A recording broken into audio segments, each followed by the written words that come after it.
did. Yeah, when you can't stay on the field, then you kind of did. Like, I don't want to be harsh down. because I'm a fan, and this is my business to be kind of analytical about those certain things. Right. But you kind of did, man. Like, yeah, especially when you didn't come out and say, "Oh, I was stepping over my dog." Right. You know what? It could have. He probably could have been drunk and fuck. Blow that smoke somewhere else. Once again, Kirk, we are a family show. Sorry. Blow that smoke somewhere else. Dump that. Yeah, we don't have a dump button back here, Kirk. All right. Mark the time. We'll make that happen. Okay. All right. And yeah. So. Yeah, I know what you mean. I mean, it's time. It's good time for him to go, and he had some good times. I mean, it was the slap game. That was his name. That was his claim to. I think that probably what kept him around was that game right there. Right. I mean, once again, if you come out, most of the time, if you come out and say, "Hey, this was my issue. This is what happened. This is the reason why I missed that one season." God, my eardrums are blown. Wow, what was that? I still have my email open in it. Oh, okay. All right. So my mistake. There we go. Yeah. One thing leads to another. He's gone. All right. So we'll come back to Circle Arlington. Around. We're going to go down south. But right now, the Houston Astros, Brad pulled this article, and it's from the score.com. Nice. The Houston Astros are interested in Detroit Tigers first baseman Miguel Cabrera, or DH, and also free agent Edwin Encarnacion. All those names. Yes. And I saw before I came in today, before I put that in there, they're also interested in Carlos Beltran as well. See, they're just looking for a big power bat. He was good for the Rangers. He was solid. The age factor, it's basically the Astros are looking for you're going a to pay big-time weight. bat. Yeah. You're going to pay. I don't think he's a big time bat anymore. But that's what they're looking for. Yeah. So, the Astros are set up to make a big move in free agency. They don't. They have one of the lowest payrolls in Major League Baseball. The reason why is because they've. Can I say they've tanked the last couple of years? I mean, they've drafted and developed players. Let's put it that way. I'm trying to think. Can this team in those years that they were horrible, were they actually tanking? And I don't think they were. They were rebuilding. They were definitely rebuilding. Yeah. And this goes back to this whole thing of holding on to a player way too long. They held on to Craig Biggio way too long for him to get to that 3,000 hit mark. But you got to look at what he meant to that franchise and what he meant. Yeah, that's a good point because the Astros don't have a whole lot to hang. I mean, the Rangers kind of took the glory of Nolan Ryan away from the Astros. What player do the Astros have that's kind of got that Hall of Fame resume? Nobody. It was like the Maybe iconic Craig? Astro, and that was Craig. Yeah, I kind of agree with that. So not Jeff Bagwell. See, what records did he break? Yeah, I don't know. I mean, he's probably broken come on, bats. Astros fan. Yeah, he definitely was a great player, and I really liked him a lot. But I think he's Hall of Fame material. So, we'll see. We got him for a setup pitcher from the Boston Red Sox. I bet you didn't know that. Oh, he was originally a third baseman. Astros fact of the day from David. There you go. Yeah. His stance, though, that was always. I used that stance when I played slow pitch softball. Oh, really? Yeah. Are you a big Jeff Bagwell fan back in the day? Yeah, always. Yeah. But no, I played around. Yeah. You're playing slow pitch softball, right. But yeah, I was able to. I mean, I got some power to right field. Boom! I was like, I was dangerous. Is Bagwell your favorite Astro of all time?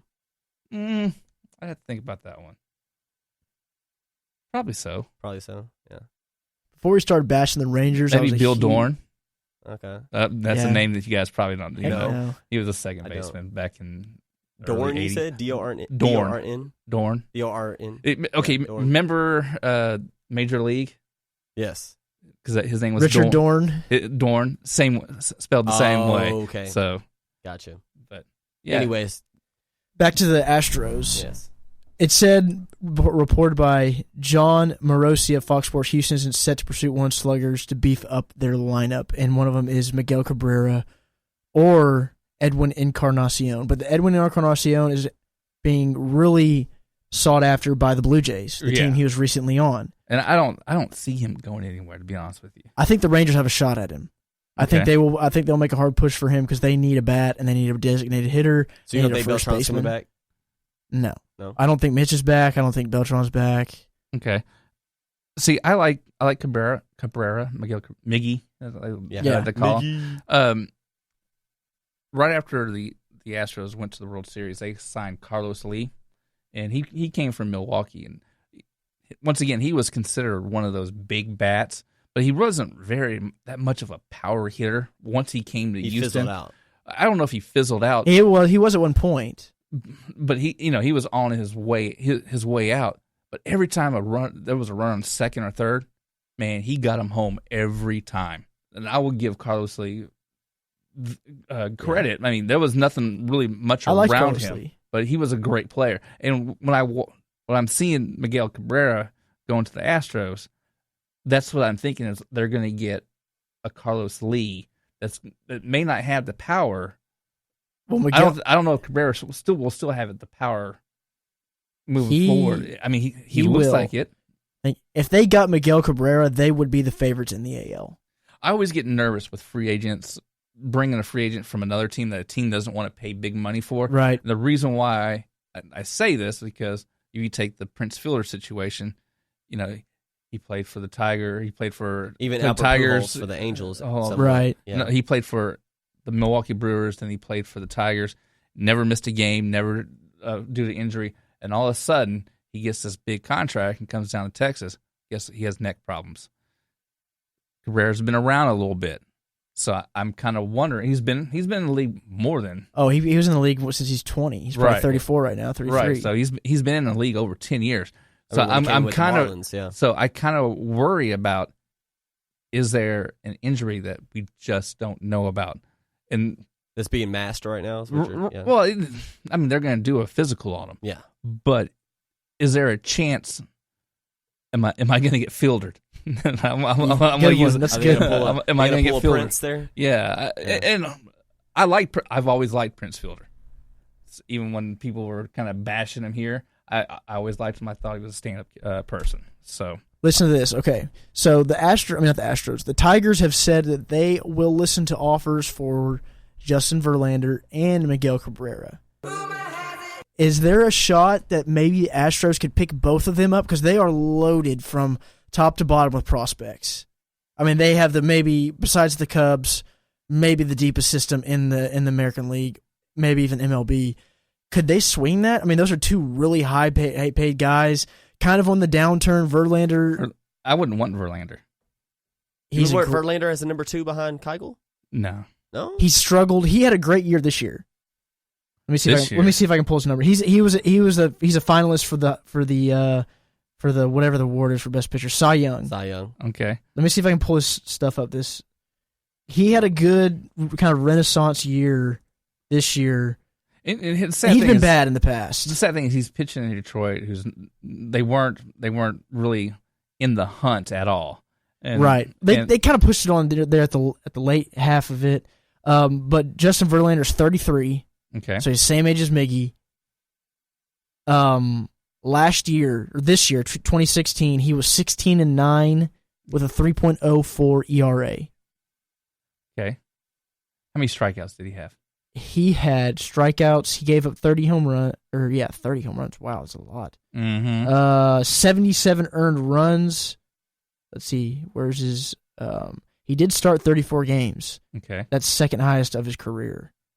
2 complete games. All right. That's pretty good. 227 innings pitched. 10 strikeouts per 9 innings. I'm not finding... They didn't give you a total strikeouts? Yeah, I'm not okay, that's fine. But he did have 10 strikeouts per inning. I don't think that would be bad I think they would ask a lot if you were to swing that. Once again, I find him, and I don't want to put him down to the point of 254 strikeouts of Derek Holland. 254 strikeouts, second most of his career. Okay. Ooh. So, but he gives up the long ball. So 30 home runs is a lot of home runs. Yeah. But that's the highest of his career. 30 home runs in a season. That's a lot.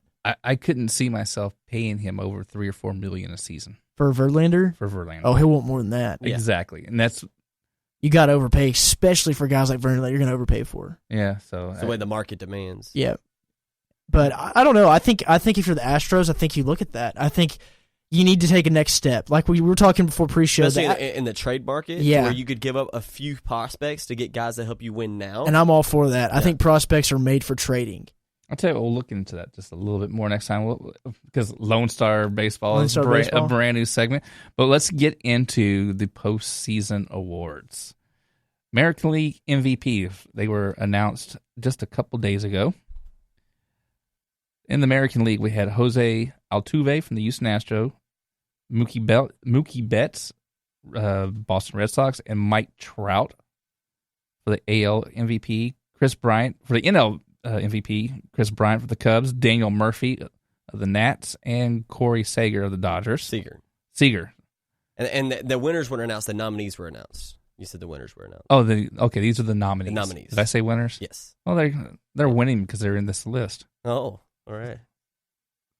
All right. So out of the American League MVP, we'll let Bradley lead it off. I'm gonna go with Mookie Betts there. Okay. Yeah, that's solid. I'm going to go Mike Trout. I mean, he's the best player. I know his team. You always make the case. MVP, you should probably, if you're going to be MVP, you're probably going to have your team should be in the very least the playoffs. Mike Trout's the best player in the baseball, and not the baseball. Did I say the baseball in baseball. In baseball. And I think he was great this year. I mean, 123 runs scored, 10.6 WAR, best in the AL. The only knock is that his team did not play very good. No, he's on a horrible team. Yeah, last place in the AL West. And I'm gonna go ahead and be a homer. I think Jose Altuve. So we all picked three different Shorty candidates. Altuve. Yeah. I mean that guy's a spark plug. He is. So, and at the top of that lineup, he's every time I would watch. I didn't watch every Astros Ranger game last year. Right. But the ones that I did watch, he was getting on base every time. Yeah, every time he came up, he'd get getting on base, getting on base, getting on base. I'm surprised he doesn't have 3,000 hits already. I hate one thing that I don't like.